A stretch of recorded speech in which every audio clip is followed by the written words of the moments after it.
Hello and welcome to another episode of PsycKicks. My name is Liv, and this is the podcast where we talk about all things metaphysical, spiritual, paranormal, and in between.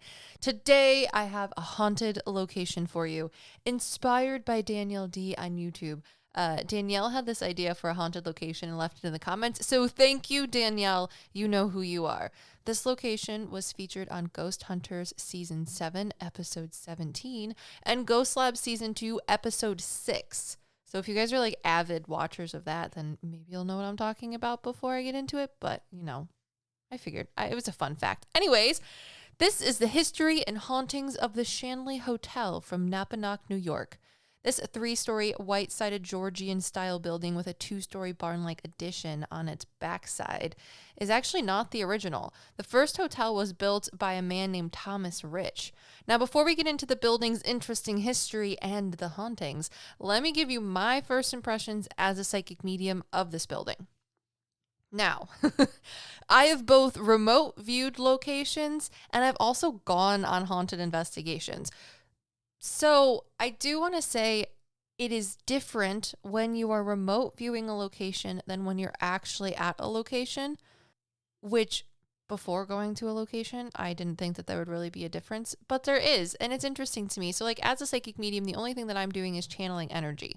So I guess when you have your feet planted on the ground of a place, it can be way different. But when you're watching a video, you can still remote view the haunted location, which is really freaking cool to me. It's always been something fun and interesting that I like to do. So this is what I did, not through any videos. I didn't watch like the ghost hunting shows, but I did find some pictures of the place. And most of the pictures that I got this remote viewing information of the Shanley Hotel from are actually from TripAdvisor. So all of the sources that I have used for today's podcast research will be listed down below in the show notes, or in the description below if you're listening on the PsycKicks Extras YouTube channel.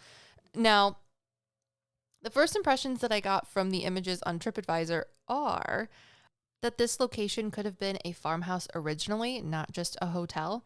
I felt like there was the soul of a man, specifically a son of the person that owned this hotel at one point in time, that thinks that it's funny that it was a brothel at one point. And I was like, oh, okay, so this place has a history.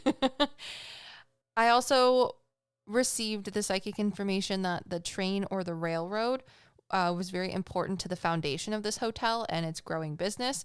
It used to be a meeting location for political or town formal events. The 3rd story specifically could have been a brothel. There was an older man who talked about the basement. He looked a bit like a barkeeper, you know, where they have the white shirts and then the like little black bands that go around just where your elbow is. That's sort of how I figured that maybe he was a part of the bar. There's a Victoria era woman who loves to see people in the hotel still, and she stands near a staircase. If you look at the pictures on TripAdvisor, it's so cool. It's like all of the floors are hand painted. So one of the stairwells that go upstairs, obviously. Well, I guess it could go downstairs. It's like a black and red painted, and the stairwell is on the left-hand side of the wall and goes up. There was this woman that was standing there, and she made me feel like she was very happy that a lot of people still come to the hotel and that a lot of people went to the hotel while she was alive. I didn't know necessarily who this woman could be. I thought perhaps she could have been a madam of the brothel upstairs, but I'm not entirely sure. She just made me feel like she ran the place or was a part of its management. I felt like there could be some haunted decor in the place, like things that weren't always a part of the hotel that were brought in elsewhere, and their energy just felt a little bit different than the rest of the hotel's presence.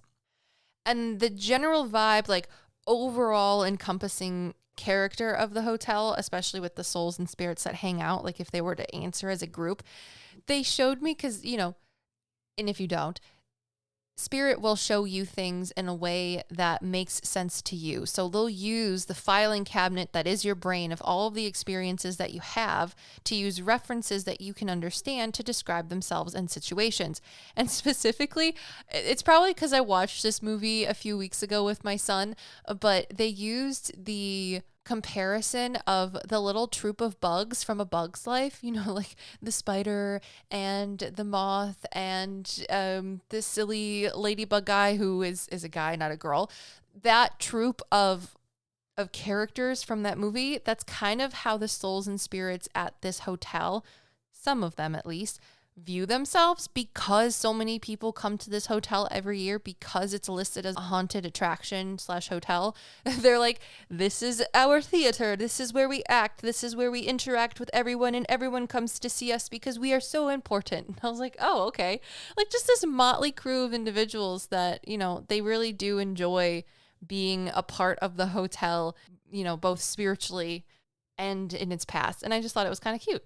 So those are the things that I found out from my remote viewing experience, just from little tiny pictures off of TripAdvisor. Now, if you really want some really good stories too, I would look at the picture first, and then I started reading the stories afterwards, because I was like, maybe I should read the TripAdvisor like descriptions as well and not just click through all these pictures. Note, some pictures you can see some orbs, which is kind of cool. I had a friend over and they were pointing that out to me. I was like, oh, I would not have seen that. But if you want, go on TripAdvisor using the link in the show notes and go do your own little escapade / like remote viewing thing. It was really fun.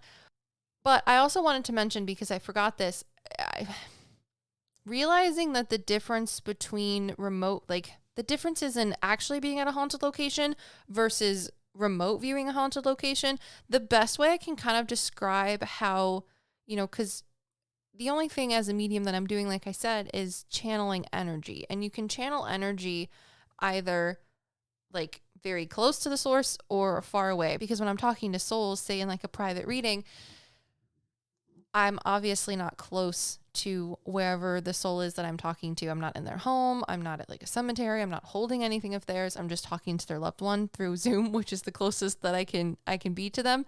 But I would like to explain that the difference between remote viewing and actually being at a haunted location is like a mosh pit. You can like watch someone on TV after the performance has happened of someone like surfing the mosh pit, and then you can have people, i.e. in this comparison, some soul step forward and be like, dude, I was at that mosh pit. Let me tell you what actually happened. That would be like the souls when you're remote viewing a situation. You can see kind of what's going on energetically, i.e. watching the video, and get information that way. And then some souls will step forward and be like, this happened, that happened, this happens, this is what I do, etc., because they were there at one point in time. But when you're actually at a paranormal location, that is like being in the mosh pit, my guys. It's actually being there, and everyone that's around you is interacting with you, or anyone that wants to interact with you is choosing to. So I hope that gives a better description of what it's like to remote view versus actually investigate a paranormal location. But anywho, I gave you my first impressions from just doing a photo remote viewing of the Shanley Hotel, right? Well, this is what I found out about my first impressions. So I don't think it was ever a farmhouse. It was really, really hard to find anything pre-James Shanley, who was not the first owner of the hotel, nor an owner of the first building of the hotel. He was the owner of its second erection. But I don't have any validity of if someone owned the land or the building before it and did farm work. As far as I can understand from what I was able to find, it's always been a hotel. So that is wrong. However, there was a brothel in the building, but it wasn't on the third floor. It was on the second floor, at least when James Shanley owned it during the early to mid 1900s. The people who owned the hotel before him, there were numerous people, both in the first erection of the building and the second, that it could have been on a different floor, but according to my research, it was on the second floor, not the third. Now, when I talked about there being a basement of the hotel, I was like, I don't know if there's a basement. I feel like there is one, because the dude with the funny dingle thingies on his elbows says that there was a basement, and he feels like he owns the stuff that's in the basement or runs a bar. There was and is a basement in the Shanley Hotel. It's known for having trapdoors leading to a hidden basement. And during Prohibition, it was used to hide bootleg liquor, and it was a speakeasy. The basement area is also part of the hotel's haunted attraction. Isn't that really cool? So it does have a hotel. As for the railroad, yes, a railroad line did run through Napanoch, New York. The New York, Ontario, and Western Railroad, O&W, built a line from Ellenville to Kerhonkshire, which opened in 1902 and passed through Napanoch. So here's some information about the railroad. O&W built the station in Napanoch in 1903, serving the dual purpose of bringing tourists to the area and inmates to the newly established Eastern New York Reformatory, now the Eastern Correctional Facility. And the branch line followed the path of the recently abandoned Delaware and Hudson Canal because there's a river that runs right in front of that big giant jail or reformatory that they're talking about that separates where this giant jail is versus where the Shanley Hotel in Napanoch, that little town, is. The passenger service of the O&W Railroad ended in 1953, and the trackage was dismantled in 1958 after the railroad was liquidated. Isn't that cool? Right? So I implore you all to go and find, I don't know, maybe go watch the videos. What was it? Ghost Hunter Season 7, Episode 17, and Ghost Lab Season 2, Episode 6. Like, pause this podcast and go watch one of those things maybe if you have the ability to, and then come back and see like what you got versus the history that I'm about to spit at you now. All right, so on to the history of the hotel and then the hauntings. I hit the right button. I usually never hit the right button. Okay, anyways, so the history of the Shanley Hotel. In 1845, a man by the name of Thomas Rich erected the Rich's Hotel on Main Street in Napanoch, New York. Located at the foot of the Shawangunk Mountains, the hotel was used as a vacation destination for city folks to escape the hustle and bustle of the near city life. Originally called Rich's Hotel and then later renamed to the Mansion House, Rich sold the hotel in 1851 to a man named F.G. Hungerford, who renamed the hotel to Hungerford's Hotel. Both original owners ran a bordello, or brothel, out of the hotel, and the bordello itself was a part of a, quote, fancy gentleman's club. Mind you, in all the sources that I found, everyone uses the word bordello, and I've never heard that before. It sounds like a very, like, southern word, especially for it to be used in New York. So I looked up the difference between what a brothel and a bordello is, and there is absolutely no difference. I thought perhaps maybe a bordello is like, it's not a whole building. It's just like a section of a building, since they said there was a gentleman's club that was like associate, like you had to be a part of the gentleman's club in order to use the bordello. So I was like, maybe the difference between a bordello and a brothel is that one doesn't have like the VIP card, you know, just any old Joe Schmo can walk in. But that's not the case. The only difference is bordello actually comes from the French derivation. I guess it's the fancier of the two. Like, if you don't want to talk about something as a brothel because it's like uncouth, you have to call it a bordello, because then you have like your pinky out and you're like high society saying it. So anyways, moving on. Over the next 36 years, the hotel would change owners, eventually landing in the hands of a man named Adolf Wagner. However, on March 18th, 1887, a local house fire spread and burnt the original building to the ground. Wagner quickly rebuilt the hotel, and a new one was back in business by November of the same year. Now, this is where we enter James Shanley, the reason of the current hotel's namesake. So, Irish immigrant James Shanley purchased the hotel on October 1st, 1906, renaming the building after his surname. On April 26, 1910, he married the love of his life, Beatrice Rowley, at the hotel, and everyone in town threw them a party. Fun fact. The party that everyone in town threw them because they were so popular was called a skimmerton. And I guess a skimmerton is a type of party where everyone makes noise. Like they bang on pots, pans, cowbells, whatever they have to make the most obnoxious ruckus possible. And they do so outside of the couple's house. And you either invite the people that you want making noise in, or you throw salt at them and you're like, back demon, I don't want to party with you. And I just thought that was funny. So, I mean, if you want to throw your friend a skimmerton, go for it. Anywho, the couple's actual honeymoon took place in Washington, D.C., and Beatrice, James Shanley's newly wedded wife, was actually good friends with Eleanor Roosevelt before she became the First Lady. So it's no surprise that in addition to Thomas Edison, she was a frequent guest of the Shanley Hotel. Now, side note, there is no proof that Thomas Edison was a guest at the hotel, but it was on a lot of the sources that I read. But Eleanor Roosevelt very much was a big part of Beatrice's life, and she would often visit the hotel to hang out with Beatrice. Moving on. Both James and Beatrice added their own flair to the hotel. Adding to its grandeur, Mr. Shanley added a bowling alley, billiard room, and a barber shop to the building. And that's the portion of the building, if you're looking at a video that I said there's like an addition, barn-like addition onto the back. I think that's where the bowling alley, the barber shop, and the other things were. And that's also where the bordello operated out of for a long time as well. Or at least like the gentleman's club of the bordello, I guess.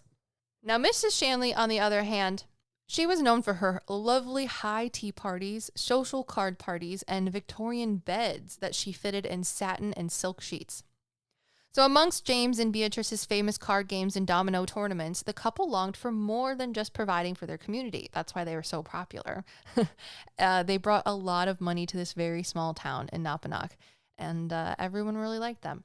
Also, there's a little bit of tea that James Shanley was a part of the mob in New York.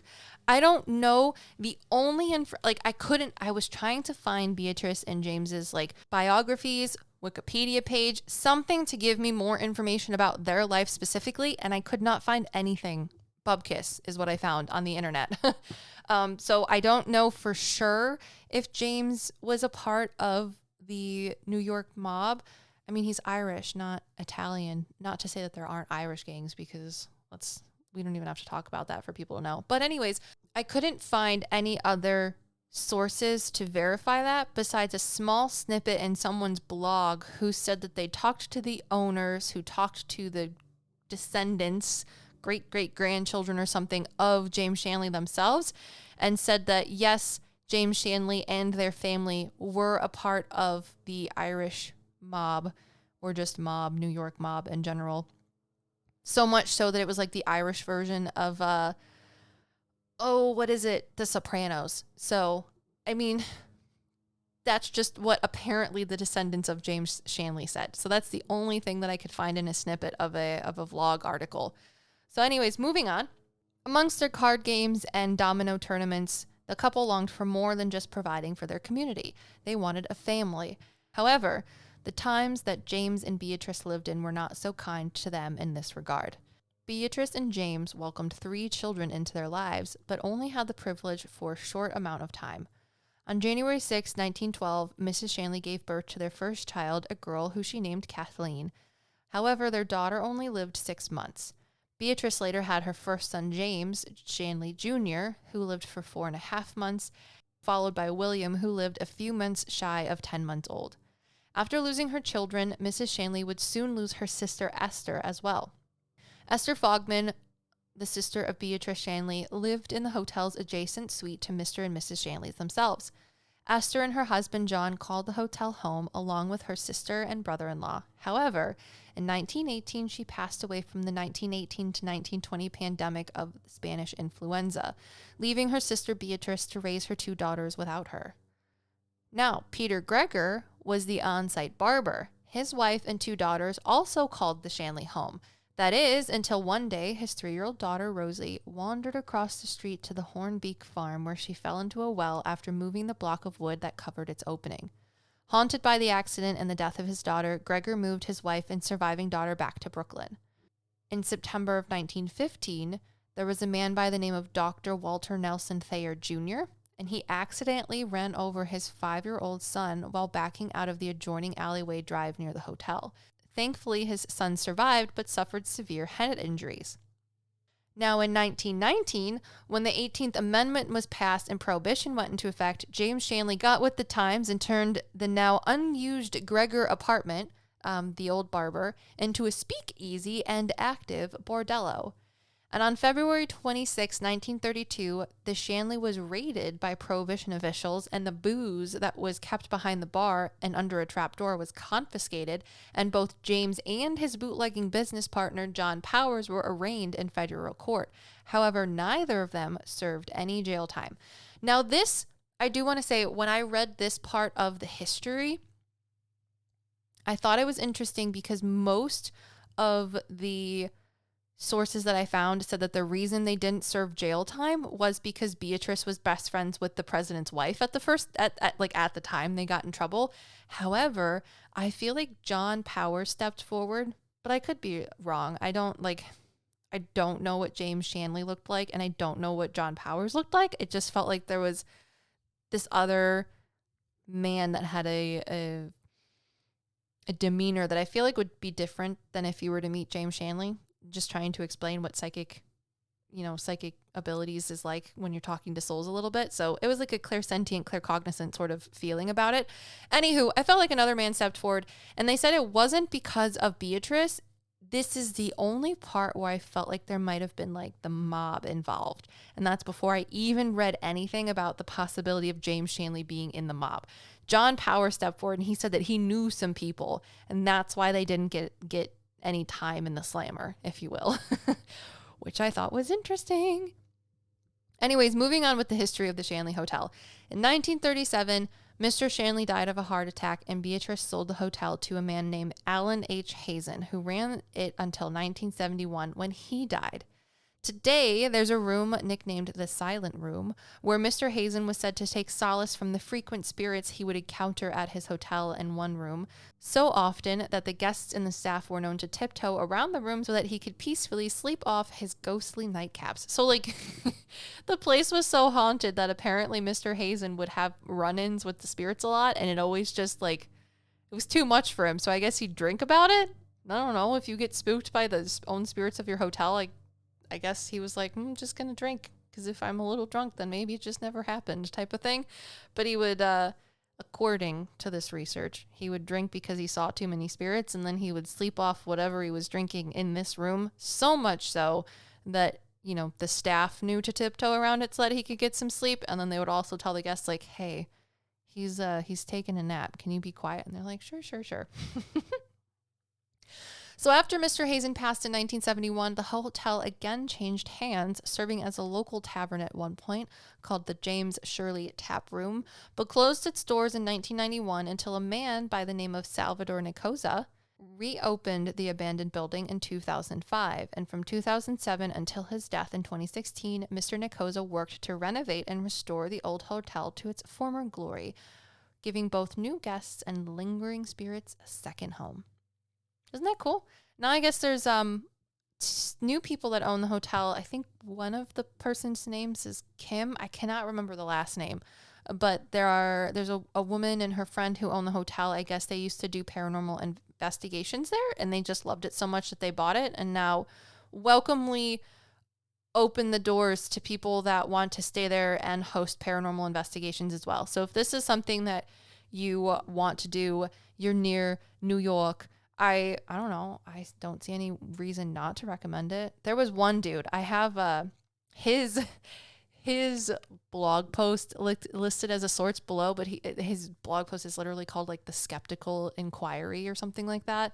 And he was not unkind in his rendition of telling about his stay at the haunted Shanley Hotel, but he also wasn't super enthusiastic. But I mean, literally the name of his blog post is the Skeptics Inquirer or whatever. So I don't know. It seems fun. Go look it up on TripAdvisor, then go watch it on the television, and then maybe go there if you want. I guess they're really busy in October, obviously, because they have ghost hunts and things like that. But every room is like different, and it's very eclectic in its style. The Inquirer guy, his source, he said that the scariest part about the hotel, I mean, maybe it was a different source. I just remember reading one of the sources. They said that one of the scariest parts of the hotel was its like home decor or its like sense of style, and I thought that was kind of funny. But I also like a lot of things that go on when it comes to decoration and decor. I'm not the minimalist, if you will. Anyways, let's move on to the hauntings. So we went through the history. You probably were asking yourself, like, why is she talking about this 5-year-old boy that his dad ran over with a car and he survived? That doesn't make any sense. And why are we talking about like Beatrice's sister Esther and Rosie who fell in a well? Let me tell you. So Beatrice Shanley is apparently one of the souls that haunts the hotel. Surprising though, I didn't find any hauntings listed on the internet where James Shanley haunts the hotel himself. Maybe he's doing like mob stuff up in heaven. I don't know. But he wasn't listed in the hauntings, and I thought that was kind of interesting. And like none of the other owners, because I mean this place has had so many owners, guys. I wrote down the history of it literally from 1845 up until 2016, and there was, hang on one second. There were 8 owners before the original hotel burnt down in the 1890s, mid 1890s, and then another 7 owners up until Salvatore Nicosa has it. So what is that, 14 or 15 owners in total between the original building and the building that's standing today? And I didn't find any like specific hauntings of those owners, which I thought was interesting. Like there was a fire from a faulty chimney when Beatrice owned it by herself for a little bit, or like right before James died. And there's one man that fell out of one of the windows and survived, and that was during the time the Shanleys owned the hotel. But no, like none of the hauntings mention any of those, what I would think would be more important people. But anyways, so Beatrice Shanley is supposedly one of the souls who is said to haunt the hotel. No one ever really sees her from what I can see. There's no like clairvoyant things that people see. There's no like pictures of her or anything like that. However, while she was alive, she was known for her sweet smelling perfume.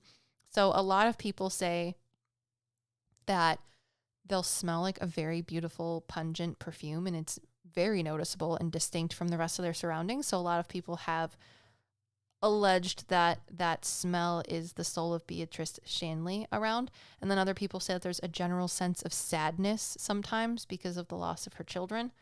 Other people have noted that Esther Shanley is around, but there wasn't much evidence really. It was just that the idea of like, oh, she died from the influenza, so maybe her soul is here type of thing. Now, Rosie Gregor, the little girl who unfortunately died from falling into a well, many people have seen the apparition of the little girl and have heard her speaking to them from the shadows of the hallways, which I think is interesting. I guess there's a room for Rosie, but it's also part of the area that used to be a bordello, because at one point in time after the Gregors moved away, that's when James Shanley used that like ensuite where the barber and his family lived to run the gentleman's club and the bordello and the speakeasy. So I'm not entirely sure. Now, I asked you, why would I talk about Walter Nelson Thayer III, the man, the son of the man who ran over him. He was, I guess, the third, because his dad was a junior.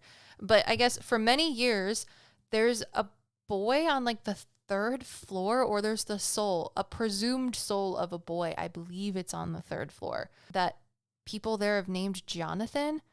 And even though his name is different, they attributed this to this being the son, the 5-year-old boy that got ran over. But the 5-year-old boy's name was not Jonathan. It was Walter Nelson Thayer III. And he also didn't die from getting run over. He got really hurt, but I don't know. I think it's interesting. People are just like, oh, they affectionately called the spirit Jonathan, and he plays in the attic. So they say, if this wasn't the victim of the car accident, who is the little boy? So one of the things that I wrote down that I felt like could have intuitively come to me was that this Jonathan boy could have been a son or relative, like younger relative of one of the ladies of the bordello. I don't know if necessarily he was born from one of the women that worked from the bordello, but I more so feel like he could have been the son of a sister of a woman who worked in the bordello. And because she was living there, a sister, how do I explain this better? I feel like I'm not explaining it well. When I reach out with my mediumship hat, put that sucker on, I feel like this little boy, he came to live with his aunt, and his aunt lived in the bordello. She worked at the bordello, and because she was able to live there or live near there during the day when his actual mom had to work or whatever circumstances she was facing, he would hang out with his aunt during the day type of thing. So I'm not entirely sure. I feel like he might have had a very hard upbringing, but the hotel when he would visit there because his aunt worked was like one of the happier places. So this essence or like segment, time and space stamp of his soul from when he was a child is what exists in the attic. But that's a very abstract sort of thought, and that's the only sort of thought that I get mediumship psychic wise. So do with that what you will. John Powers, the man who was the bootlegger that helped James Shanley, put liquor in the basement to have a speakeasy during Prohibition. Many believe that John Powers never left the Shanley and continues to lurk in darkened corners. I love the way things on the internet are written sometimes. It just makes me, it's funny. I mean, John Powers, no, I was just going to say that he could be the guy that I'm seeing with the bartender guy that I'm seeing, but I don't think that's him. He didn't work there. He just found the liquor and brought it back. He was always traveling too much, I feel like, to actually be at the hotel very often. Plus the man that I see behind the bar is more like a husky to heavier body build, whereas I feel like if John Powers, if I were to see what he looks like, he wouldn't have been as portly as the bartender. He also said not many people knew that he was a bootlegger, which is interesting, or at least not as many people as we would think today. He was he was an upstanding citizen, if you will. He talks a lot. Well, I feel like I can't really talk to James Shanley, but John Powers, I feel like, comes through a lot more. I can't describe what he looks like very well. His nose is a little bit bigger. I feel like he was bald on the top of his head. If not, he had a little bit of hair like in the horseshoe pattern. It's like fuzzy and it gets a little gray. He used to have brown hair. I feel like he had lighter brown eyes, perhaps. And he wears like... I watch a lot of Little House on the Prairie with my son. So if you've ever seen like Mr. Ingles boots where they're like that leather that comes up just to below their knee and then has like the little flappy doodle on the side, almost like riding boots, but not. That's kind of what they look like, and they're brown, and he just has his pants tucked into them. So anyways, again, do with that what you will. We don't actually know if I'm perceiving them because who knows? But it's fun. So moving on to, there's apparently a former mafia hitman reportedly known as Joe who also likes to come through on EVPs and things a lot. There's also a bordello bodyguard reportedly known as Frank. That name also came through on like EVPs and paranormal investigation equipment. And according to the owner, Kim Vitale, there's her last name, his soul communicated with a paranormal investigation team that he died from, quote, a gunshot in the pub. Now, this Frank guy, not Joe, I guess he can be crude, to put it nicely, with female visitors.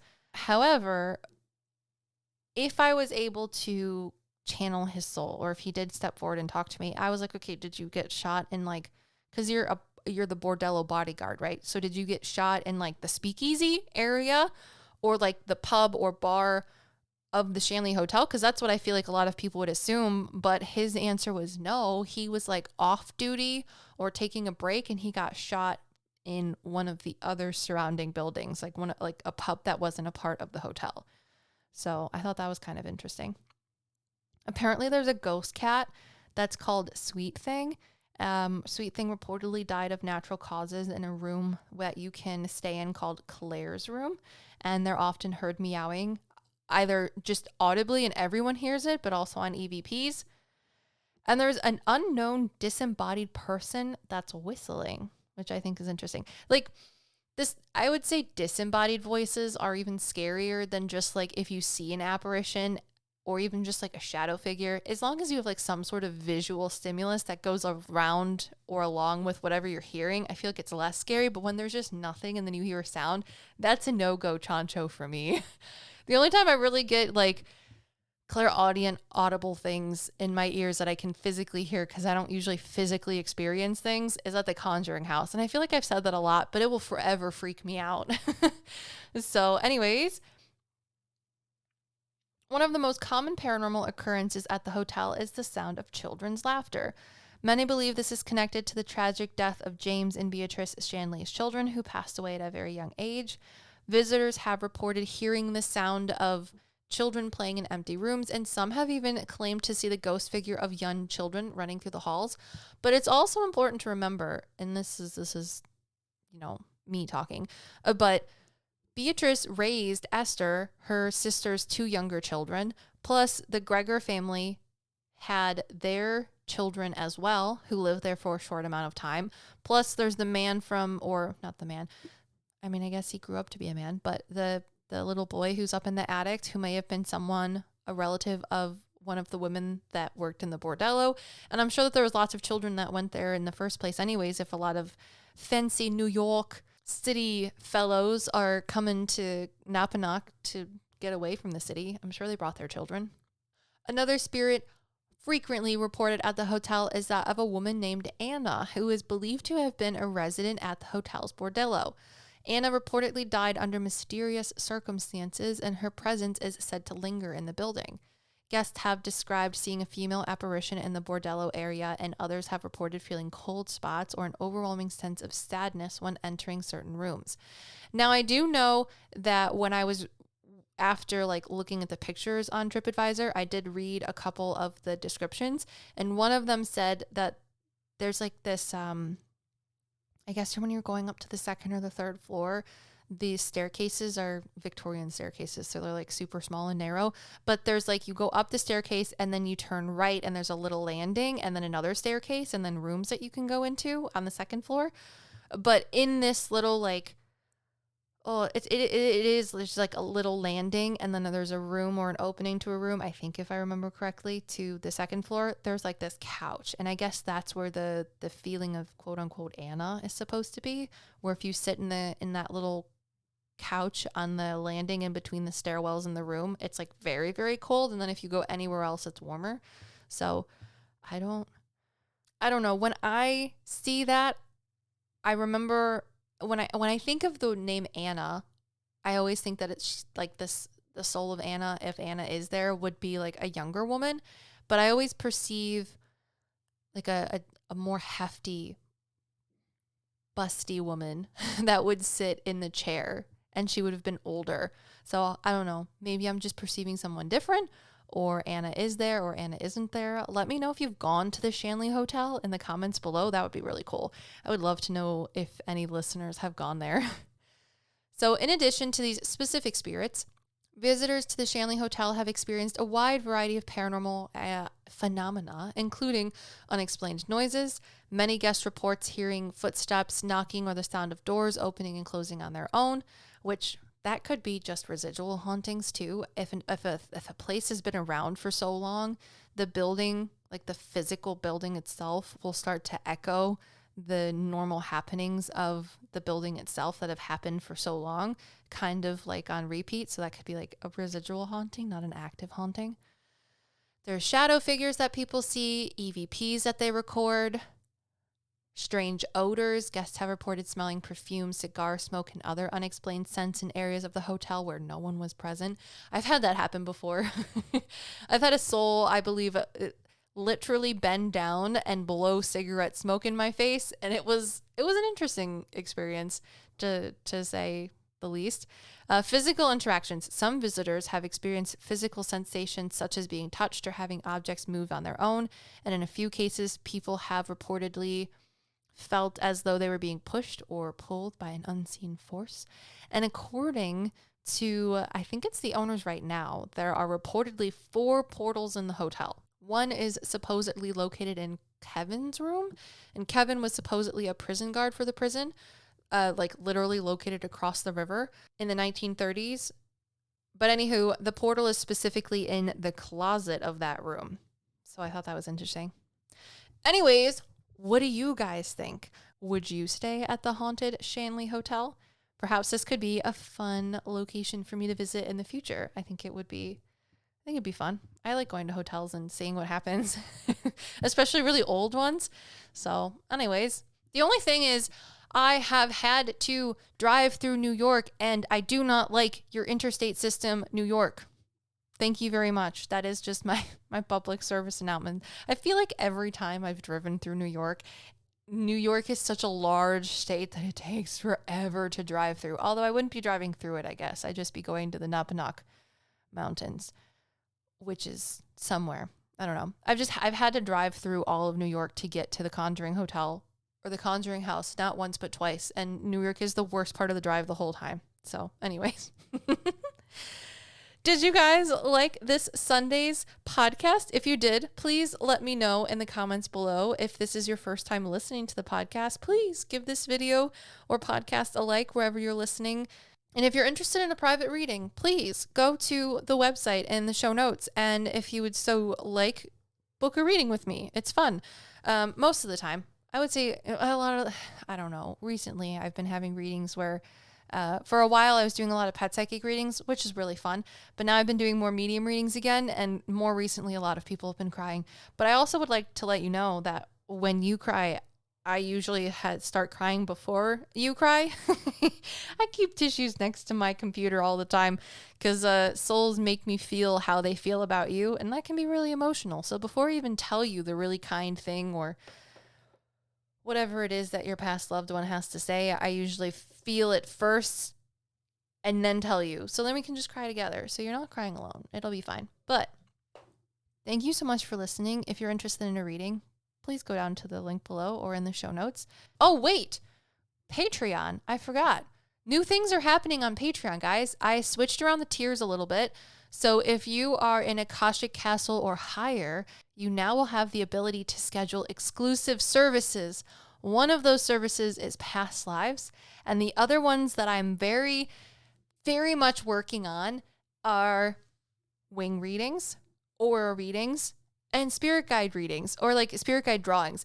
That's what I'm working on. I had to purchase equipment in order to bring back these exclusive services that were originally offered for tier 4 and 5, but now it's 3 through 5. So if you are part of the Akashic Castle or higher, those exclusive services, past life services are already able to be offered, but the wing drawings, the aura drawings, and the spirit guide drawings are coming back. I'm working on it and I'm really excited about it. So in those readings, the reason I don't offer aura readings like just normally is because I feel like your aura always changes. So I don't know. I think the added bonus of being able to have a visual copy of my interpretation of your aura, like the colors around you, it's a picture. You guys are going to get pictures that I drew for you. That's what the exclusive services are. Also, I've been very much working on keeping life updates. And since just before Oak was born, I have made a life update every other week. So twice a month for over a year now. So there's almost 50 life updates where I talk about things that are going on in my life, but I also get into more like spiritual things that I'm realizing, going through, maturing about, etc. So if you are interested in any of that bonus content, as well as vlog videos and behind the scenes updates, additional listener stories, I have an entire collection of listener stories that have never been released on a video or a podcast before that you can just binge read if you'd like. So if that's something you're interested in, please go down to the show notes and look up the PsycKicks Patreon. Thank you so much for all of your support, and I'll see you guys next time. Peace.